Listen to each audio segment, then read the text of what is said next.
Hello student, class 9th का science का question paper है ये एनुअल एग्ज़ाम 23-24 सेशन का।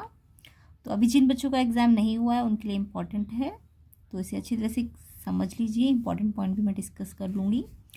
तो चलिए इसका सोल्यूशन स्टार्ट करते हैं। तो सेक्शन 1 में आते हैं।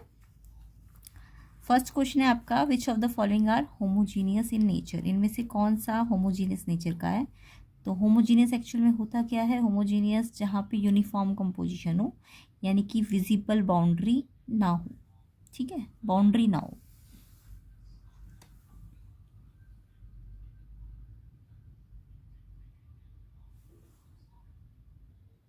तो होमोजीनियस मिक्सचर जो होता है वो सेम कंपोजिशन होता है थ्रू आउट द सैंपल, और इसमें कोई विजिबल बाउंड्री नहीं होती सेपरेशन की।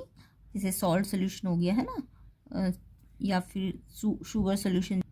तो होमोजीनियस में बाउंड्री विजिबल नहीं होती है ना। यूनिफॉर्म कंपोजिशन होता है, यानी कि आपको अलग अलग चीज़ें दिखाई नहीं देती। जैसे शुगर को पानी में डालते हो तो क्या शुगर और पानी अलग अलग दिखता है? नहीं, इकट्ठा ही दिखता है ना।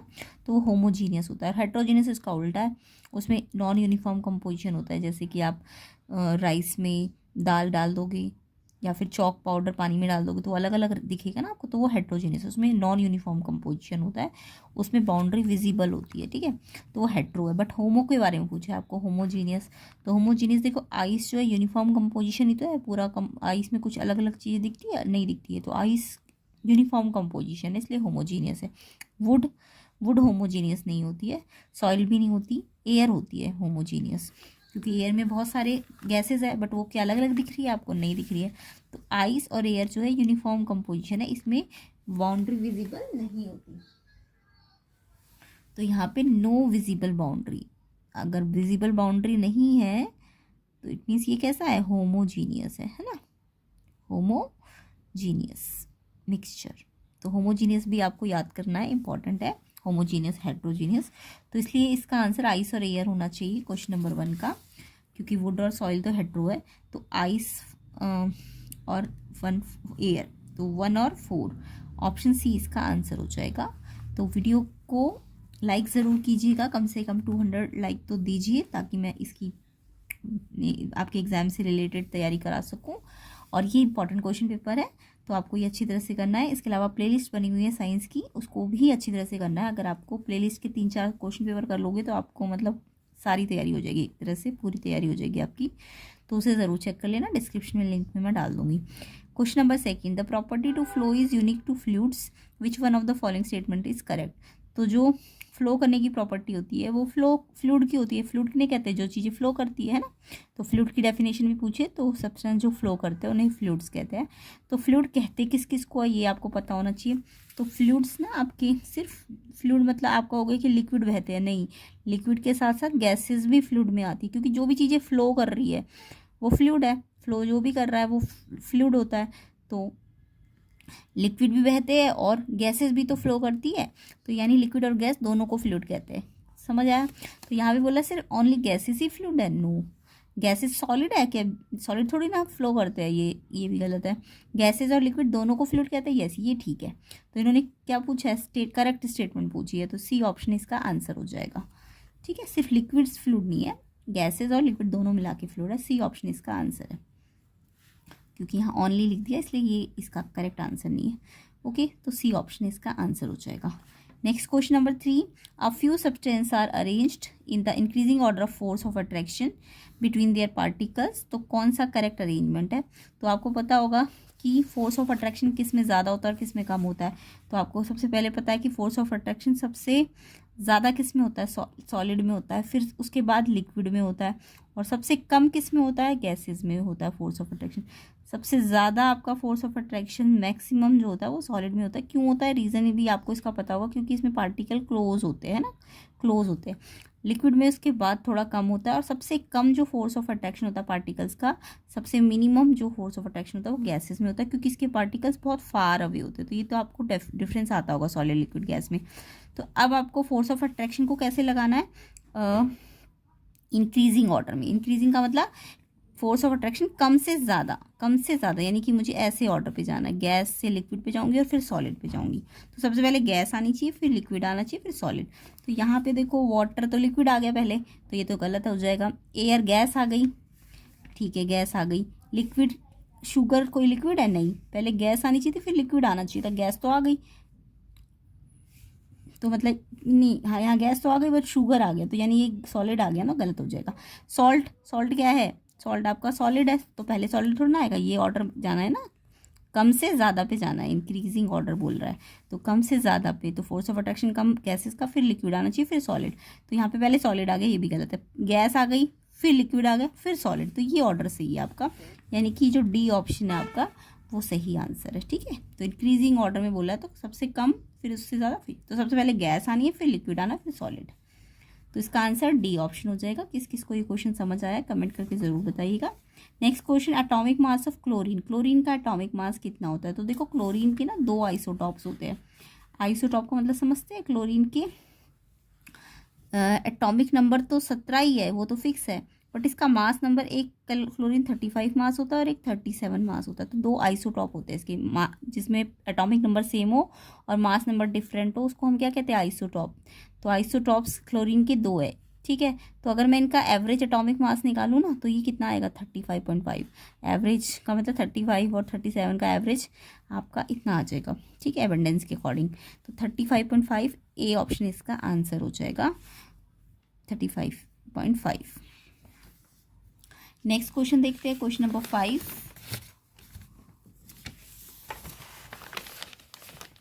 विच of the following is mono atomic element, mono atomic, नाम से ही पता चल रहा है मोनो, मोनो का मतलब सिंगल एटम, मोनो एटॉमिक, तो मोनो एटॉमिक किसे कहते हैं, जिसके पास सिंगल एटम हो, तो सिंगल का मतलब मोनो, और एटॉमिक मतलब एक ही एटम हो, जिस भी एलिमेंट के पास सिर्फ एक ही एटम हो उसको मोनो एटॉमिक कहते हैं। और डाई एटॉमिक मतलब जिसके पास दो एटम्स हो। ठीक है, ऐसी ट्राई एटॉमिक होगा तो 3 एटम होंगे, पॉली एटॉमिक होंगे तो मैनी एटम्स होंगे, है ना। तो डाई एटॉमिक का एग्जाम्पल तो सबको पता है, H2, Cl2, और कौन कौन सी, ज़्यादातर गैसे डाई एटॉमिक होती है, ऑक्सीजन, है ना। तो ये डाई एटॉमिक एलिमेंट्स होते हैं, जबकि हीलियम या फिर जितने भी मेटल्स है वो सिंगल एटम में ही होते हैं ना, लाइक आपका सोडियम हो गया, एल्यूमिनियम हो गया, कॉपर हो गया, ये मोनो एटॉमिक होते हैं, एल्यूमिनियम हो गया। ठीक है, तो जितने भी मेटल्स है वो सिंगल एटम होते हैं, तो मोनोएटॉमिक। हीलियम भी आपकी मोनोएटॉमिक है, बट हाइड्रोजन डाई एटॉमिक है। इसमें एक और चीज़ पूछ सकते हैं कि सल्फर देखो 8 है, तो ये पॉली एटॉमिक है, सल्फर S8 के फॉर्म में मिलती है। ठीक है, और ये P4 के फॉर्म में मिलता है, तो ये आपको याद रखना है कि इसकी एटॉमिसिटी 4 है, इसकी एटॉमिसिटी 8 है। H2 की, हाइड्रोजन की एटॉमिसिटी कितनी है, इसके पास कितने एटम, एटॉमिसिटी का मतलब एटम कितने प्रेजेंट है, तो एक एटॉमिसिटी भी पूछ सकते हैं आपसे। एटॉमिसिटी का मतलब होता है number of atom present, in element, तो मैंने ये अपनी डिटेल वीडियोस बना रखी है, तो उनको चेक कर लेना, प्लेलिस्ट वीडियोस को, वहाँ पे मैंने बहुत डिटेल में समझा रखा है। तो atomicity number of atoms present in element के अंदर कितने एटम्स प्रेजेंट है उसको एटॉमिसिटी कहते हैं। जैसे अभी मैंने हाइड्रोजन में बताया, तो इसके अंदर कितने एटम है, 2, तो इसकी एटॉमिसिटी 2 हो जाएगी। जैसे क्लोरीन में कितने एटम प्रेजेंट है, 2, तो इसकी एटॉमिसिटी कितनी हो जाएगी, 2, तो एटम्स कितने हैं, 2 है, तो इसकी एटॉमिसिटी कितनी हो जाएगी, 2 ही हो जाएगी, है ना। बट अगर मैं CO2 की बात करूँ, तो देखो CO2 में कार्बन का एक एटम है, ऑक्सीजन के कितने एटम है, 2 एटम है, तो इसकी एटॉमिसिटी कितनी हो जाएगी, 3 हो जाएगी। तो यहाँ पे सिर्फ एक एलिमेंट नहीं, कंपाउंड के लिए भी आप एटॉमिसिटी डिफाइन कर सकते हो, तो उसके अंदर नंबर ऑफ एटम प्रेजेंट देख लो कितने हैं, तो उससे उसकी एटॉमिसिटी निकल जाएगी। लाइक वाटर की बात करें तो हाइड्रोजन के 2 है और ऑक्सीजन का 1 है, तो इसकी एटॉमिसिटी भी 3 हो जाएगी। अमोनिया में देखो NH3, N का 1 एटम है, हाइड्रोजन के 3 है, तो इसकी एटॉमिसिटी कितनी हो जाएगी, 4। तो आई होप एटॉमिसिटी आपको क्लियर हो गया होगा। तो एटॉमिसिटी भी पूछ सकते हैं आपसे, बट यहाँ पे आपको सिंगल मोनो एटॉमिक पूछा था। तो इनमें से अगर मैं चारों ऑप्शंस को देखूँ, तो नाइट्रोजन का सिंबल क्या होता है, नाइट्रोजन कभी भी N नहीं होता, नाइट्रोजन गैस होती है N2। ठीक है, इसके अलावा हाइड्रोजन तो H2 होता है, हीलियम He होता है, और ऑक्सीजन O2 होता है। ठीक है, अगर ये ऑक्सीजन एटम बोलते, तो O लिखते हैं, ऑक्सीजन एटम जब लगा होता है ना तो O होता है, बट ऑक्सीजन बोला या ऑक्सीजन गैस बोलिए तो फिर आप O2 लेना।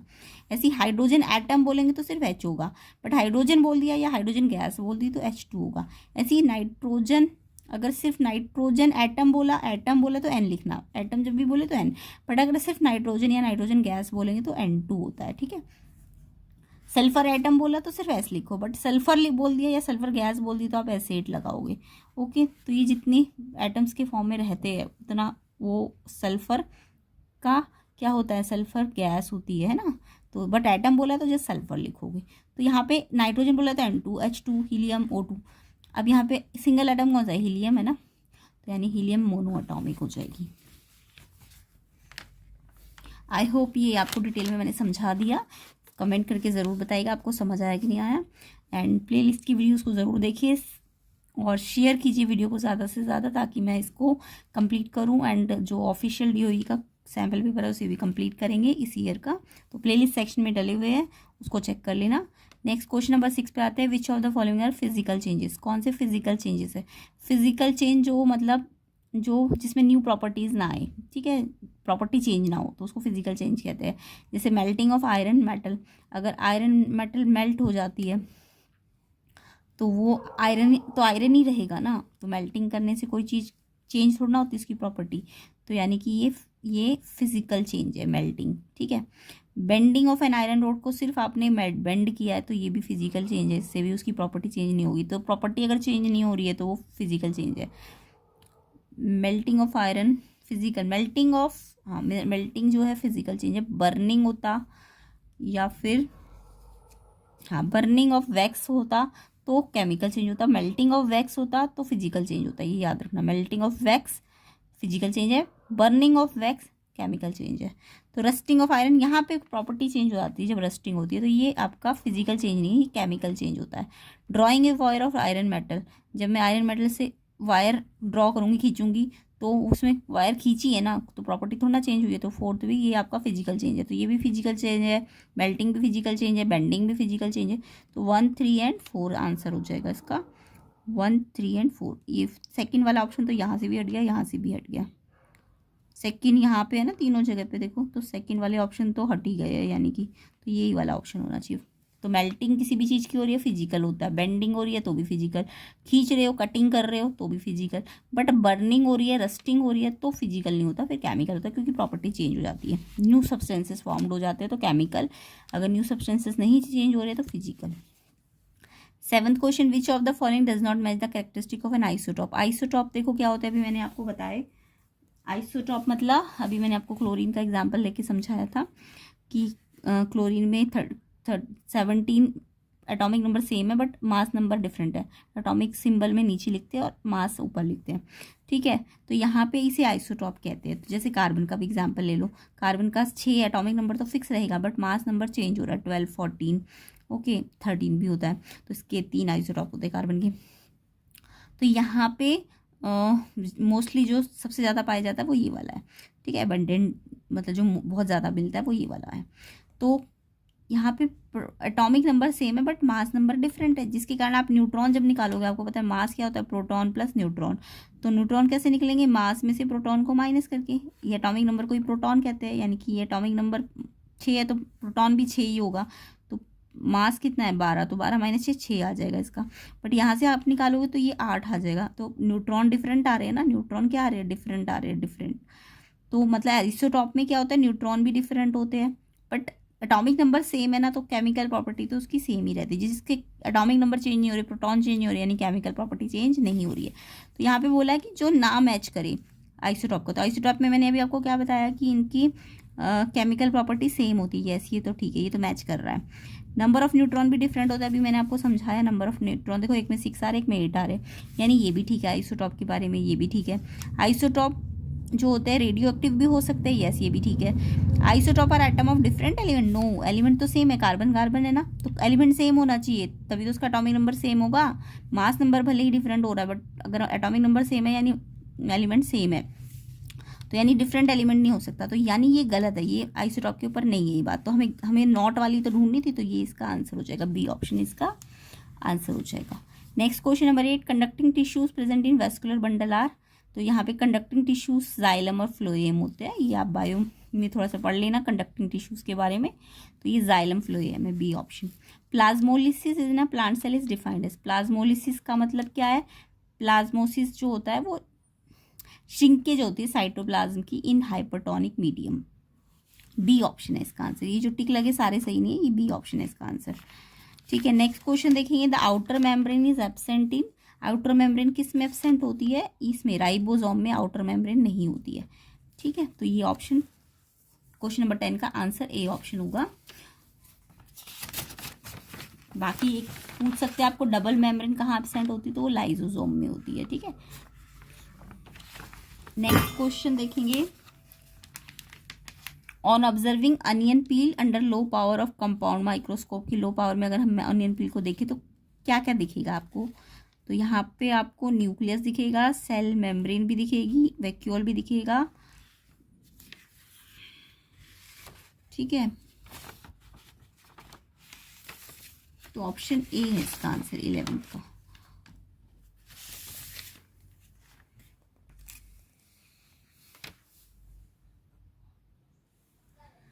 तो क्वेश्चन नंबर 11 का आंसर है आपका अनियन पील में ऑब्जर्व करते हैं जब माइक्रोस्कोप की हेल्प से लो पावर, तो क्या क्या दिखता है? Nucleus, cell membrane, vacuole, chromosome. A option इसका आंसर है। क्वेश्चन नंबर 11 का आंसर ए ऑप्शन हो जाएगा। ठीक है, इसके अलावा थोड़ा सा एक्स्ट्रा भी जान लीजिए। सेल जो होती है अनियन की वो रेक्टेंगुलर शेप की होती है, साइज इसका 0.25 से 0.4 होता है। ये जो सेल होती है एक दूसरे के बहुत पास पास होती है, सराउंडेड बाय सेल वॉल्स होते हैं इसमें। एंड जो सेल में जो न्यूक्लियस होता है उसके अंदर वैक्यूल्स होते हैं। ठीक है, तो ये सब आपको एक्स्ट्रा पॉइंट याद रखने हैं। तो क्वेश्चन नंबर 11 का आंसर ए ऑप्शन हो जाएगा। नेक्स्ट क्वेश्चन देखते हैं 12th। Which of the following is an incorrect pair? Incorrect pair ढूंढना था आपको। लाइसोसोम, सेक्रेटरी ग्रेन्युल्स या nucleus brain of the cell है, mitochondria power house of the cell है, क्लोरोप्लास्ट को किचन ऑफ द सेल कहते हैं। देखो chloroplast kitchen of the cell है, ये ठीक है। माइटोकॉन्ड्रिया को भी पावर हाउस कहते हैं। Nucleus brain of the cell होता है, ये भी ट्रू है। बस ये जो है लाइसोसोम्स, इसको हम सुसाइडल बैग्स के नाम से जानते हैं ना, तो ये सेक्रेटरी ग्रेन्युल्स इसमें नहीं आएगा, तो ये इनकरेक्ट पेयर है। ए ऑप्शन इसका आंसर हो जाएगा इनकरेक्ट का। नेक्स्ट क्वेश्चन देखेंगे। नेक्स्ट क्वेश्चन है आपका 13। Slope of A velocity time graph series. तो जो वेलोसिटी टाइम ग्राफ का स्लोप होता है उससे क्या मिलता है आपको? तो देखो वेलोसिटी टाइम ग्राफ मैंने आपको पहले भी सिखा रखे बनाने। वेलोसिटी टाइम ग्राफ का मतलब v यहाँ हो जाएगा, t यहाँ। अब ये v/t आपने पढ़ा होगा क्या होता है? v/t एक्सेलरेशन होता है, change in v by change in t। तो ये जो स्लोप मिलेगा v/t graph, v upon t करोगे तो स्लोप ही तो मिलेगा, तो एक्सेलरेशन होता है। ये जो स्लोप होता है v और t ग्राफ का वो एक्सेलरेशन होता है। ठीक है, ऐसे ही अगर st ग्राफ का स्लोप होता है, st ग्राफ का, तो s/t क्या होता है आपका? s/t स्लोप मतलब परपेंडिकुलर अपॉन बेस, तो s/t आपका क्या होता है? वो आपका वेलोसिटी होता है। तो st ग्राफ का जो स्लोप होता है वो v होता है, बट जो vt ग्राफ का स्लोप होता है वो एक्सेलरेशन होता है। अब इसमें भी आप याद रखना, vt ग्राफ में अगर v की लाइन से ऐसे कांस्टेंट जा रहा है तो यहाँ यूनिफॉर्म वेलोसिटी होती है। कैसी वेलोसिटी होती है? यूनिफॉर्म। तो एक्सेलरेशन जीरो हो जाता है। जब भी यूनिफॉर्म वेलोसिटी यानी वेलोसिटी चेंज नहीं हो रही तो एक्सेलरेशन जीरो हो जाएगा। ठीक है, तो स्लोप जीरो हो जाएगा यहाँ पे।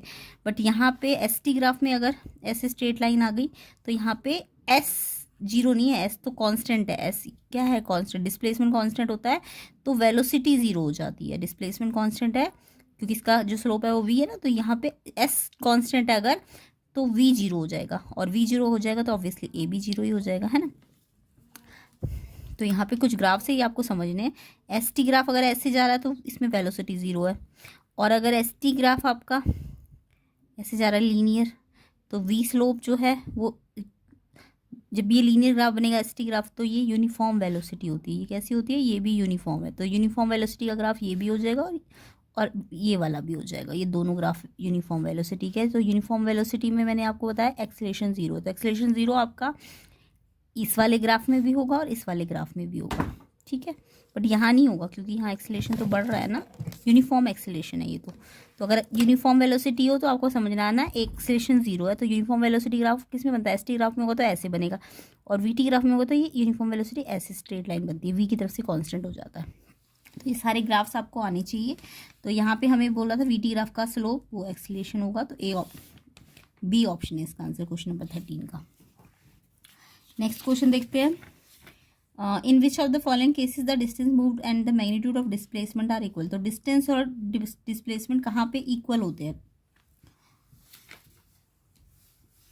तो देखो डिस्टेंस जो होता है वो एक्चुअल लेंथ होती है। डिस्टेंस क्या होता है, अगर डिस्टेंस और डिस्प्लेसमेंट में डिफरेंस आ जाए तो डिस्टेंस क्या होता है, आपकी एक्चुअल लेंथ होती है जो हम एक्चुअल चलते हैं।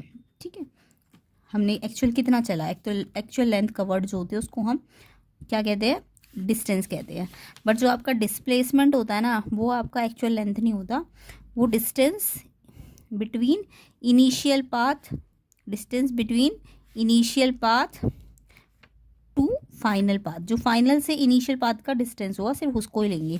लाइक मैं अगर मान लो डिस्टेंस बोलूँ तो अगर मैं ए से बी जा रही हूँ और फिर बी से सी जा रही हूँ तो डिस्टेंस तो मेरा A B plus B C करके आएगा, क्योंकि मैंने एक्चुअल पाथ कितना कवर किया है, ए बी और बी सी कवर किया है, तो ये डिस्टेंस है। बट अगर मैं डिस्प्लेसमेंट की बात करूँ तो यहाँ पे मैं ए से चली बी पे आई और फिर बी से सी पे आई, तो मैं A B plus B C नहीं करूँगी। Displacement initial path, initial point ये था, फाइनल ये है ना, तो आप ये जो ए सी डिस्टेंस है ये आपका डिस्प्लेसमेंट होगा, ए सी डिस्टेंस। और इसमें हम ऐसे वेक्टर का साइन लगाएंगे। तो डिस्प्लेसमेंट एक वेक्टर क्वांटिटी होती है। वेक्टर के पास आपका मैग्नीट्यूड और डायरेक्शन दोनों होती है, मैग्नीट्यूड भी होता है और डायरेक्शन भी होती है, यानी कि डिस्प्लेसमेंट वेक्टर क्वांटिटी है, उसके पास मैग्नीट्यूड भी और डायरेक्शन भी है। जब दोनों चीज़ होती है तो वेक्टर होता है। बट डिस्टेंस के पास देखो, डिस्टेंस एक्चुअल डिस्टेंस लेंथ आपने कवर की है, तो ये एक स्केलर क्वांटिटी है। इसके पास डिस्टेंस, इसके पास मैग्नीट्यूड तो है बट डायरेक्शन नहीं होती स्केलर के पास। ठीक है, तो डिस्टेंस आपकी स्केलर है। और क्या क्या हो सकता है, स्केलर स्पीड आपकी स्केलर क्वांटिटी होती है। ठीक है, और वेक्टर क्वांटिटी एक तो डिस्प्लेसमेंट हो गया, एक आपका फोर्स, एक्सीलरेशन, वेलोसिटी, ये सब वेक्टर क्वांटिटीज़ होती है। वर्क जो होता है वो स्केलर क्वांटिटी होता है। तो ये आपको छांटने को आ सकते हैं स्केलर और वेक्टर क्या होते हैं। तो यहाँ पे अगर मैं एक सर्कल की बात करूँ तो सर्कल में मान लो मैंने यहाँ से शुरू किया ए और मैं यहीं पे वापस आ गई, एक राउंड किया मैंने सर्कल का। ठीक है, तो मैं अगर डिस्टेंस की बात करूँ तो मैंने डिस्टेंस क्या किया, इसकी एक राउंड में एक सर्कमफ्रेंस कवर की, तो इसका डिस्टेंस तो क्या होगा, एक्चुअल पाथ। तो डिस्टेंस तो इसकी सर्कमफ्रेंस के बराबर आ जाएगा। एक राउंड में एक सर्कमफ्रेंस, अगर 2 राउंड होते तो 2 सर्कमफ्रेंस। ठीक है, यानी कि जितने राउंड होंगे, मान लो n राउंड है तो डिस्टेंस आपका n इंटू सर्कमफ्रेंस हो जाएगी। और सर्कमफ्रेंस सर्कल की सबको पता है 2πr होती है, तो ये डिस्टेंस का फॉर्मूला हो जाएगा। मान लो 5.5 राउंड होते तो 5.5 राउंड यहाँ लिख के इंटू 2πr कर दो। अब ये आपको 5.5 को मिक्स फ्रैक्शन को चेंज करना आता होगा। बट अगर यहीं पे मैं डिस्प्लेसमेंट की बात करूँ तो डिस्प्लेसमेंट एक्चुअल पाथ थोड़ी ना, देखो ये तो शॉर्टेस्ट पाथ है, तो ए पे गए और ए पे ही वापस आ गए, तो जो इनिशियल भी फाइनल भी सेम ही तो था। तो अगर कोई भी क्लोज कर्व है, क्लोज कर्व, तो उसका डिस्प्लेसमेंट हमेशा क्या होगा, ज़ीरो होगा। Displacement of close curve zero होगा। तो अगर मैं एक टर्न में इसका डिस्प्लेसमेंट बोलूँ तो फिर आपका सर्कमफ्रेंस के बराबर नहीं होगा। जैसे डिस्टेंस बोला था तो एक सर्कमफ्रेंस, n राउंड थे तो n सर्कमफ्रेंस। बट यहाँ पे डिस्प्लेसमेंट में क्या हो जाएगा, एक टर्न में वापस उसी पोजीशन पे आ गया ना, तो यानी ज़ीरो हो जाएगा। एक टर्न पे डिस्प्लेसमेंट ज़ीरो। बट अगर 1.5 टर्न होता बाई चांस तो फिर डिस्प्लेसमेंट ज़ीरो नहीं होगा। फिर डिस्प्लेसमेंट देखो 1.5 का मतलब पहले 1 राउंड का तो ज़ीरो होगा, एक राउंड का तो ज़ीरो। बट जो हाफ राउंड है, हाफ राउंड, उसका तो कुछ ना कुछ होगा। तो क्योंकि एक राउंड में तो वापस ए पे आ गया होगा, बट हाफ राउंड में फिर ये 1 के बाद हाफ राउंड फिर चला होगा। हाफ राउंड का मतलब यहाँ पहुँच गया होगा, यानी बी। तो अब आपको ए से बी ये वाला नहीं लेना, ये थोड़ी ना है, ये तो एक्चुअल पाथ है। आपको तो शॉर्टेस्ट डिस्टेंस लेना है, ये इनिशियल और फाइनल के बीच का। तो ए से बी का यानी डायमीटर लेना पड़ेगा डिस्प्लेसमेंट में। तो आई होप आपको ये क्लियर हो गया होगा। ए बी डायमीटर जितना भी दिया होगा वो आपका डिस्प्लेसमेंट आ जाएगा। तो एक टर्न डिस्प्लेसमेंट ज़ीरो, 2 टर्न तो तब भी डिस्प्लेसमेंट, यानी जब n टर्न की बात होगी तो डिस्प्लेसमेंट ज़ीरो आता है क्लोज कर्व का, किसी भी क्लोज कर्व का, चाहे वो आपका स्क्वायर ही क्यों ना हो, कोई भी क्लोज कर्व, ट्राइंगल ही क्यों ना हो, तो उसका डिस्प्लेसमेंट अगर n टर्न है तो जीरो होता है। बट अगर n के साथ कुछ हाफ टर्न भी है, 1/4 टर्न भी है, तो फिर आपका जीरो नहीं होगा। जितने आगे वाले राउंड है वो तो उनका तो जीरो होगा, बट जो लास्ट वाला ये हाफ फ्रैक्शन वाला राउंड है उसमें आपको शॉर्टेस्ट पाथ बनाना पड़ेगा, उसके बराबर आपका डिस्प्लेसमेंट आ जाएगा। तो अगर 1.5 है तो डिस्प्लेसमेंट डी के बराबर है, अगर 3.5 है तो 3 राउंड तक तो 0 होगा, बट जो हाफ है उसमें डिस्टेंस के डी के बराबर हो जाएगा, है ना, डायमीटर के बराबर। डायमीटर 2 इंटू रेडियस है ना। तो यहाँ पे आपका अगर डिस्टेंस होता है तो 1.5 को सीधा 2πr से मल्टीप्लाई करना, बट डिस्प्लेसमेंट है तो 1 पे 0, हाफ पे डायमीटर के बराबर। तो ये आई होप आपको डिस्टेंस डिस्प्लेसमेंट निकालना आ गया होगा, ऐसे क्वेश्चन भी आते हैं पेपर में। तो अब आपको पूछा distance moved and magnitude of displacement are equal, कहाँ पे मैग्नीट्यूड और डिस्टेंस इक्वल होंगे।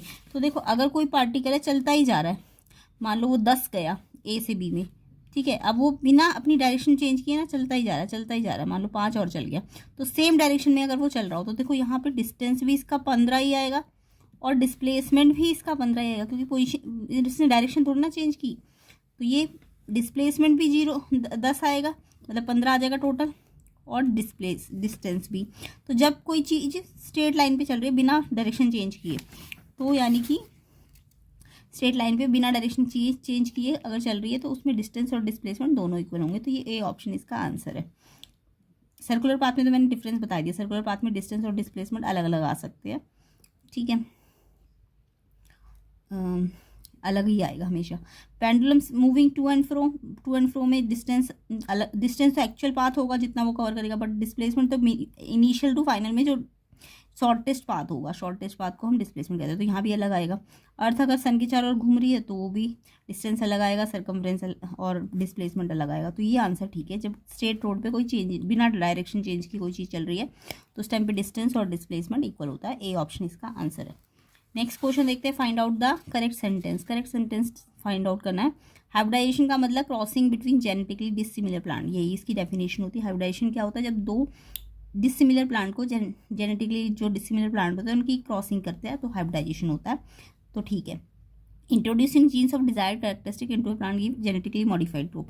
इससे होता क्या हाइब्रिडाइजेशन से कि नए जीन्स बनते हैं, जो हमें जिन चीज़ जो हमें डालना होता है उसमें करेक्टर वो आ जाते हैं उसमें, और उसे हम मॉडिफाइड क्रॉप में चेंज कर सकते हैं। यस, हाइब्रिडाइजेशन का मतलब यही है और इसको हम इसलिए यूज़ करते हैं। तो 1 और 2 दोनों ठीक है। तो ए ऑप्शन है इसका आंसर। खरीफ क्रॉप रेनी सीजन में उगती है, पता है हमें, और जो हमारी रबी क्रॉप्स होती है वो विंटर सीजन में उगती है, ठीक है। तो जैसे राइस हो गया है ना, ये आपका खरीफ सीजन है, खरीफ क्रॉप्स होती है। तो खरीफ क्रॉप का सीज़न क्या है, रेनी सीजन कब से कब तक होता है, जून से दिसंबर थोड़ा ना होता है, वो तो विंटर आ जाती है। मई से सितंबर, मई में भी रेन नहीं होती है, जून के बाद रेन स्टार्ट होती है। तो जून से लेके विंटर से पहले पहले मई तो नहीं आएगा यहाँ पे, जून टू अक्टूबर, ठीक है। तो जून टू अक्टूबर आपका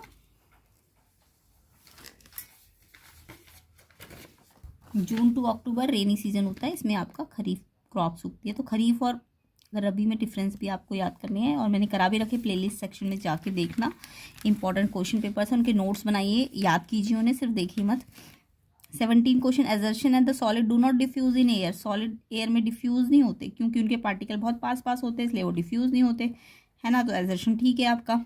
reason the particle are loosely packed in the solid. Solid में लूजली पैक्ड होते हैं, लूजली मतलब बहुत दूर दूर होते हैं, नहीं क्लोजली पैक्ड होते हैं, तो ये गलत है।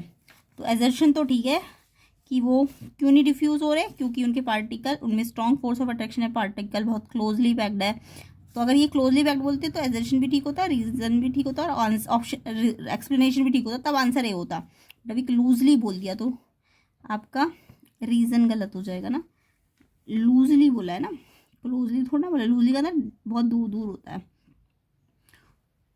क्लोजली बोलते तो ठीक होता। तो रीजन गलत है, एजर्शन सही है, रीजन सही गलत है, तो इसलिए ऑप्शन सी है इसका आंसर। अगर ये रीजन बाई चांस ठीक हो जाता, क्लोजली बोल देते, तब आपका रीजन भी ठीक होता, एजर्शन भी ठीक होता, तब आंसर ये होता। बट अभी यहाँ पे इन्होंने लूजली बोला है, यानी दूर दूर होते हैं। तो सॉलिड में तो पास होते हैं, तो पास होते हैं, इसलिए ये डिफ्यूज नहीं करते हैं।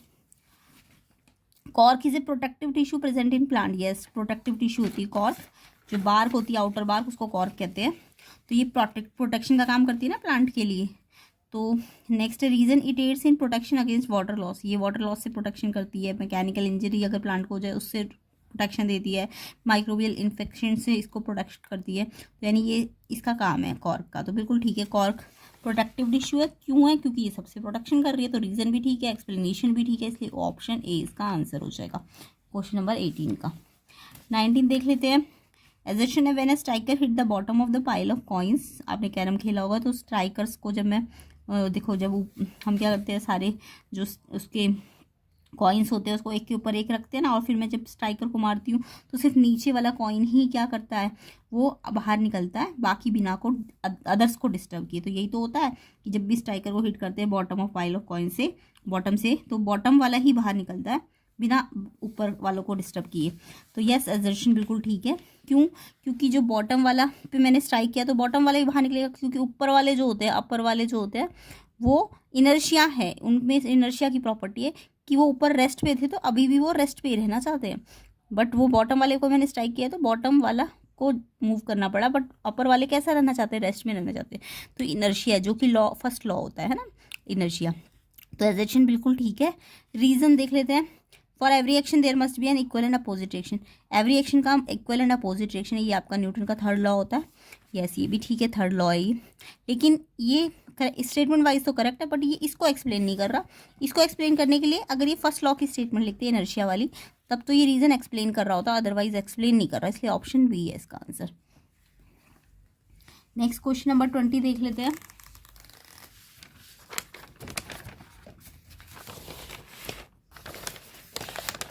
एजर्शन है आपका manures contain large quantity of organic matter and small quantity of nutrient. Manure जो खाद होती है उसके पास ऑर्गेनिक मैटर तो ज़्यादा होता है, बट क्वांटिटी ऑफ न्यूट्रिएंट थोड़ी थोड़ी होती है, एनपीके जो थोड़े थोड़े होते हैं। तो यस, ठीक है, ये एजर्शन ठीक है। मैन्योर के पास ज़्यादा ऑर्गेनिक होता है और जो न्यूट्रिएंट्स होते हैं वो थोड़े कम होते हैं, किसके कंपैरिजन में, फर्टिलाइजर्स के कंपैरिजन में। ट्रू है, ये एजर्शन ठीक है आपका। Excessive manure in field leads to water pollution. क्या मैन्योर ज़्यादा डालने से वाटर पॉल्यूशन होगा? एक्सेसिव मैन्योर से वाटर पॉल्यूशन होता है? तो अगर ज़्यादा मैन्योर खाद डाल दे तो क्या वाटर पॉल्यूशन होगा? नो, मैन्योर ऑर्गेनिक से बनती है, ऑर्गेनिक मटेरियल से, लाइक जो एनिमल वेस्ट वगैरह होते हैं, तो उसमें वाटर पॉल्यूशन थोड़ा ना होगा, है ना, क्योंकि वो तो आपके क्या होते हैं, बायोडिग्रेडेबल होते हैं ना।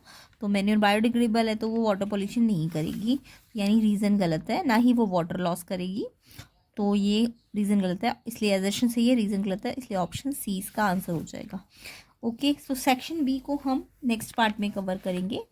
सेक्शन बी के सारे क्वेश्चंस एंड सेक्शन सी के भी हम नेक्स्ट पार्ट में ही कवर कर लेंगे। वीडियो को ज़्यादा से ज़्यादा शेयर कर दीजिए ताकि मैं इसका नेक्स्ट पार्ट जल्दी से जल्दी बना सकूं। एंड प्लेलिस्ट की वीडियोस बनी हुई हैं तो आप चेक कीजिए, डिस्क्रिप्शन में लिंक में मैं डाल दूंगी। ये इसका सेक्शन सी है, इम्पॉर्टेंट है आपके फाइनल एग्जाम के लिए। ये सेक्शन डी है।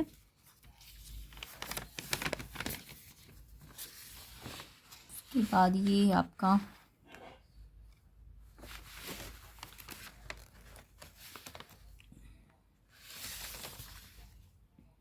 लॉन्ग क्वेश्चंस है, इन सब के सोल्यूशन आपको मिल जाएंगे। एंड कम से कम 200 लाइक्स तो दीजिए वीडियो को, शेयर कीजिए ज़्यादा से ज़्यादा। न्यू है अगर चैनल में तो सब्सक्राइब कीजिए चैनल को।